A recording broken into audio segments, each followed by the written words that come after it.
So what are you doing to this? Making beef fajitas! Yeah? It's so cute. So what do you call this? El Mexico beef fajitas. Yeah, baby. And it's gonna be pretty dank. Delicious. As they say in the old country. Don't forget the wine. Don't forget the wine. Always gotta pair the wine with the fajitas. Is this a must while you're preparing them? It is. Okay. If you don't drink, well, shame on you. Take notes, class. Take notes.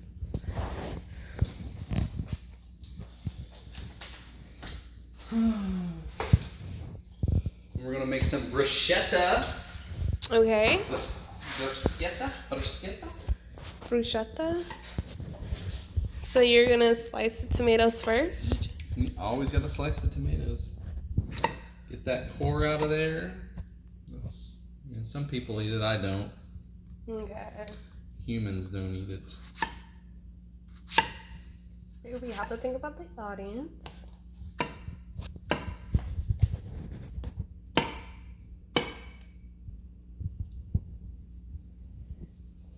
Your audience is human. Hi. Oh my gosh, the tomato smells so good. How did you pick the perfect tomato? They have to be just tender enough. You don't want them mushy, but you don't want them hard. What about the color of them? The color should be nice and red. Yeah, and even. Oh, it just smells so fresh. Oh my god.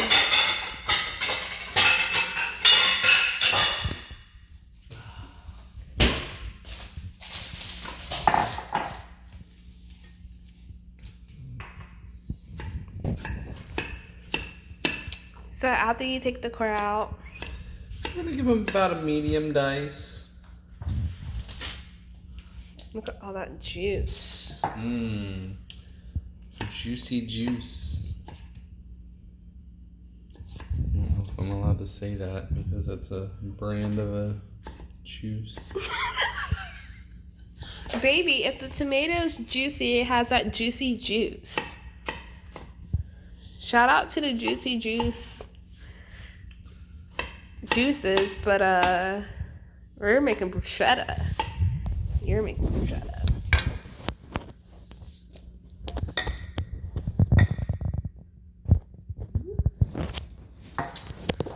I need a little bit more tomato in that bruschetta.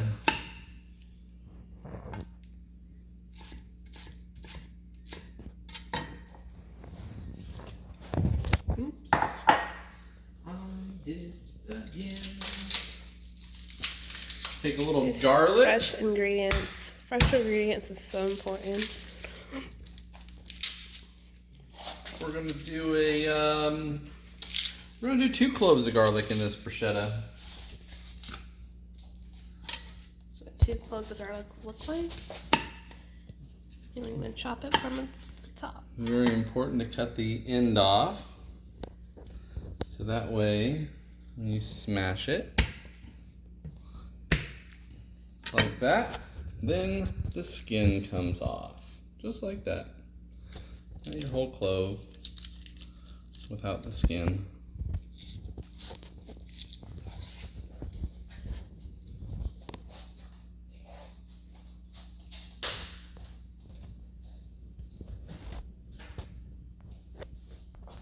It's fresh garlic.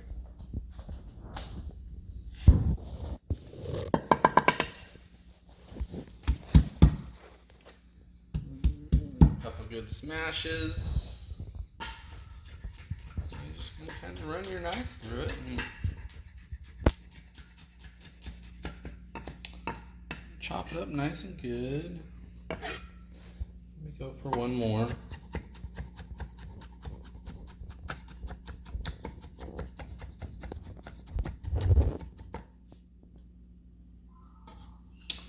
Then I like a lot of garlic in my bruschetta. Smells so good. But I'm not going to add the rest of that because that's going to be saved for the guacamole. There's guacamole too. And we're going to add a little bit of pepper to the bruschetta. Smells so good already. Freshly ground, of course. The pepper. And we got a little bit of salt coming in there. Spice it up. You see it raining on them tomatoes. Got a little bit of Worcestershire sauce. Okay. Get the ingredients, guys. It's kind of a little bit like that, you know. This is how it should look. And then Inside peanut butter, outside jelly. I like a little pecan liquid smoke in mine. Oh, secrets. Babe, you're giving them the secrets? A couple dashes of that. Dang it. And we're gonna need to get our trusty red onion. So beautiful. All the layers. All the layers. Look how pretty the color is. Slice the ends off of it. As shown. Peel it back. We'll peel that part back too. No skin left. Clean the knives after you clean your onion.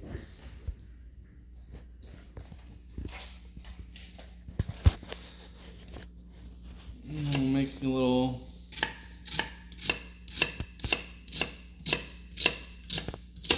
I love how everything just smells so fresh. onion's definitely going to be diced a lot smaller than the tomatoes. You did it so precisely.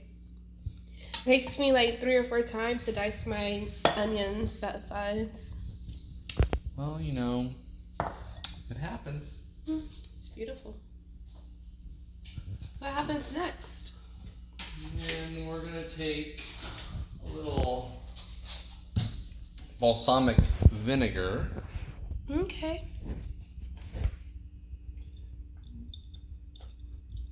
Do you do a certain count or anything, or you just put it in there like that?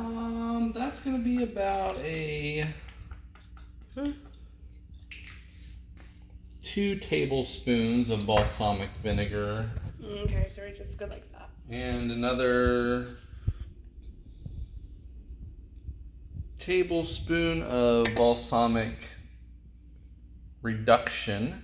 Ooh, reduce that thing.